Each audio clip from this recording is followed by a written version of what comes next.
Hello, Cats and Kittens. Orewa Jose, Yoroshku, and welcome back to the Manga Corner. I am going in on One Piece chapter 1036. Bushido is the way of death.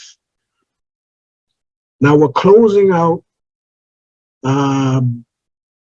the King Zoro fight, where King has taken the L. It's over. He was here for a cup of coffee and got dispatched. That's over. That's overstating it, but I still have to wonder how strong. I mean, heading into the New World, wasn't pushed, goes up against a Yonko first commander. That's his first legitimate test. Beat the dude despite having a handicap of a sword that was trying to kill him. He didn't quite know how to control. So he had that handicap and also had to figure out the secret of King's durability. And he did both and wiped out King. First legitimate fight in the New World. First Yonko commander. You talk about a dude that's supposed to be on the level of a Marco, of a Ben Beckman, Katakuri level. That's all I'm saying. This Zoro is not to be messed with. So he beats him, he deals him out, he's done, King's done. And so he gets his, not dying, but his final little flashback to King and Kaido, and they're having that conversation. It seems that King's not even concerned with whether Kaido could be Joy Boy or not. He's just following him. As long as you're the strongest, I'll make sure that you become Pirate King. So Youngin's dreams was put to flames. It's over, as opposed to Zoro, who's maintained his promise. Until he makes Luffy Pirate King, he will not lose. He hasn't lost yet. So we see those two flashbacks compared. And his new epithet, apparently, he pronounces himself the King of Hell. Dude, I mean, look, this is, like I said, dude, and remember, King didn't pull out his Conqueror's Haki. That was Kaido, as far as I'm concerned. That Kaido is the point where he realized, I don't know if he realized it at the time, but that's what drew out his Conqueror's Haki. And advanced Conquerors, okay, I guess that would be fighting King, I guess.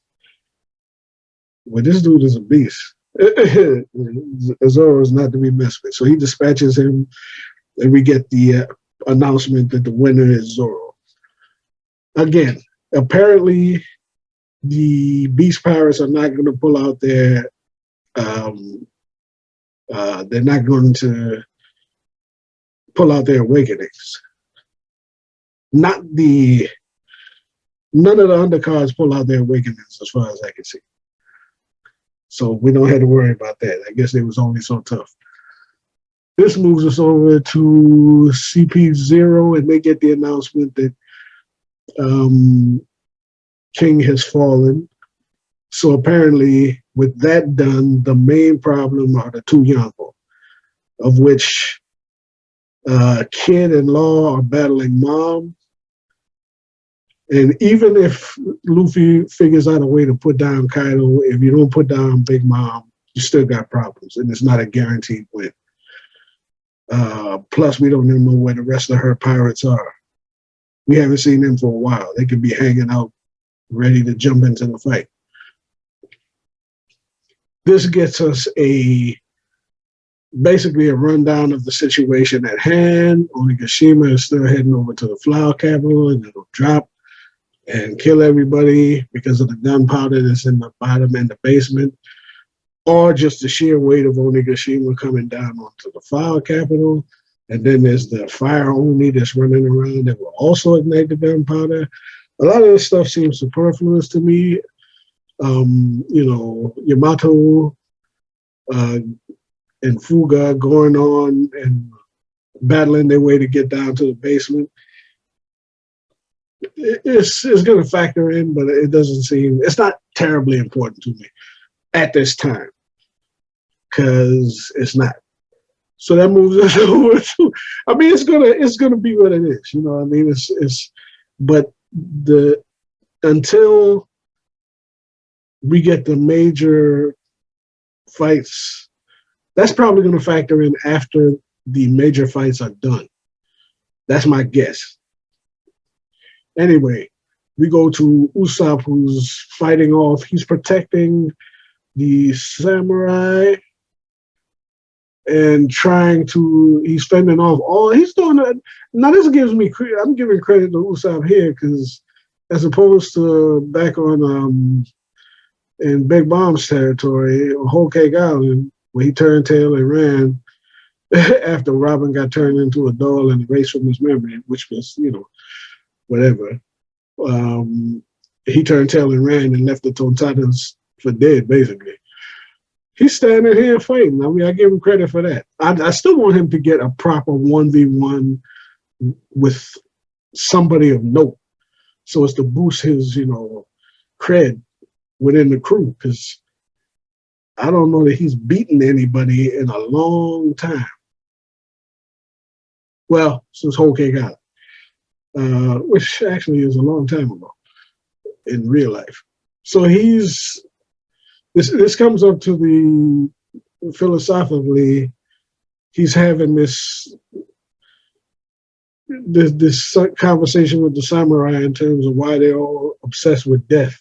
And he's like, I cling to life with snot running from my nose. If I have to, I don't care if it looks pathetic. I survive. Is what I do, With, a live dog's better than a dead lion, so I can't argue that point. But this is interesting in terms of the philosophy of the whole thing. And then Izo jumps in. I guess Izo is agreeing with him to some extent, but takes him off of the hook for running interference for the samurai. And that seems pretty good. It's more the philosophy of the whole deal, And Izo calls him God Usopp, and God Usopp. And he gets all, hey, you know who I am? Hey, So he got some kind of reputation because the former Whitebeard pirates know who he is. So good for him. That scene was good, but like I say, philosophically, I like that scene. But it's got to be setting something up for Usopp because he needs something. He really does. And then the least important undercard, I guess, would be Raizo versus Fukurokuju, or whatever his name is. They both using paralysis juice on each other. That's funny. You get Naruto flashbacks. But again, this is an undercard that I really don't care about. What else do we have? Now, here's an interesting thing, kind of, where you got Scratchman or Pooh, just basically, he's bugging out. He's leaving with Envy. He's leaving Drake for dead. But I don't think Drake is finished. The CP guys have beat down Drake, and Scratchman and Pooh is taking off because he don't want no part of that fight anyway. Which I don't know if he's going to get a fight, a legitimate fight. I don't think there's time to deal with him getting into any particular kind of fight. So I'm assuming that's the end of him. For all intents and purposes, I don't think anything major is coming out of the Pooh, but I could be wrong. But I think Drake is gonna. It'd be cool if Drake has an awakening and he, gets up. The CP dude says that it took longer than expected. They say he was tough, so I guess they're supposed to give him some kind of props. Although he got KO'd, so how much props can they give him? And from there, we're basically back to Luffy and Kaido at that point. I mean, it's all the undercards have been dealt with. Yeah, it's going to come down to can Law and Kid take out Big Mom, which Big Mom finally looked like she's been roughed up a little bit. It looked like she's going all out at least. It looked like she might have some blood stains around her mouth or something like that. So Kid and Law putting up a good fight. I give them that. Then we go back to Luffy and Kaido are just getting off on fighting. It's pretty good. It's well illustrated. And Kaido, I mean, it's good. I mean, he's fighting 1v1 with Kaido, and he's in base form, basically. He hasn't gone gear 4th. He hasn't put up a gear 5th yet, which we figure is going to come in this arc. He might put up a gear 5th. Since he has acquired Advanced Conquerors, he can fuse that with 2 and 3 and 4 and come up with some new gear. But I wonder, is he under any time restrictions for that? Because usually he can only use Haki at a high level but for so long, even if it's not. I guess that's mainly when he's doing his gear 4th stuff. But eventually he does. Earlier in the fight on the roof, he ran out of Haki and he had to do that 10-minute thing. Maybe his endurance, his stamina is going up as he uses this, or maybe Advanced Conquerors saves him from using, maybe it boosts his stamina to some degree, I'm not sure. But they're going all out. They both land in blows on each other with Advanced Conquerors, and they're both smiling. They're having a ball, Luffy says, I'm having fun now.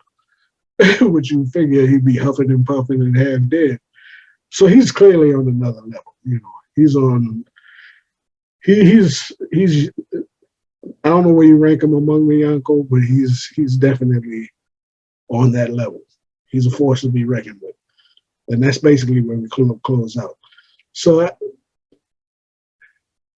good chapter. It's a good chapter. Rock solid chapter. And it moved quick.